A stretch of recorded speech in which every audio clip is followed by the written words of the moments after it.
बिस्मिल्लाहिर्रहमानिर्रहीम। अस्सलाम वालेकुम dear audience, teacher, head teacher और मेरे मुअज़्ज़ज़ असातिज़ा कराम।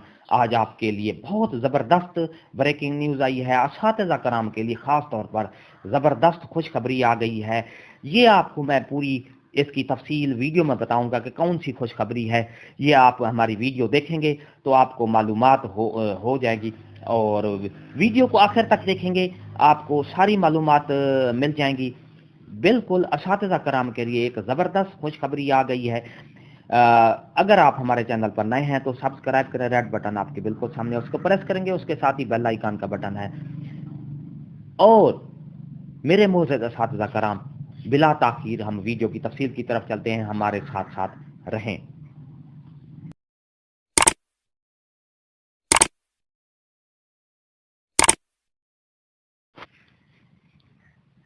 मुअज़्ज़ज़ असातिज़ा कराम, एक नई खबर आ गई है। असातिज़ा से अलाउंस काटने पर सेक्रेटरी फाइनेंस की सुप्रीम कोर्ट में तलबी है।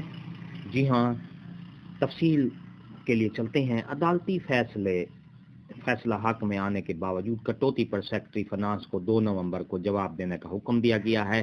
सुप्रीम कोर्ट के जज साहिबान ने सेक्रेटरी फाइनेंस को तलब कर लिया है। असातिज़ा से इजाफी तालीम पर मिलने वाली इजाफी तरक्की और अलाउंस काटने पर सुप्रीम कोर्ट ने सेक्रेटरी फाइनेंस को तलब कर लिया। बताया गया है स्कूल असातिज़ा को महकमे की तरफ से इजाफी तालीम पर इजाफी तरक्की और अलाउंस दिए जा रहे थे, मगर सेक्रेटरी फाइनेंस ने इनकी कटौती शुरू कर दी, जिस पर असातिज़ा तंजीम ने अदालत से रजू कर लिया, जहां से फैसला इनके हक में आया। मगर सेक्रेटरी फाइनेंस ने ताहाल कटौती का सिलसिला जारी रखा और अदालती फैसले के मुताबिक मुरासला भी जारी नहीं कर रहे, जिस पर SESC टीचर्स एसोसिएशन के सदर राना दिलशाद ने तौहीन अदालत की रिट दायर कर दी है, जिस पर अदालत ने सेक्रेटरी फाइनेंस को 2 नवंबर को खुद पेश होकर जवाब देने का हुक्म दिया है।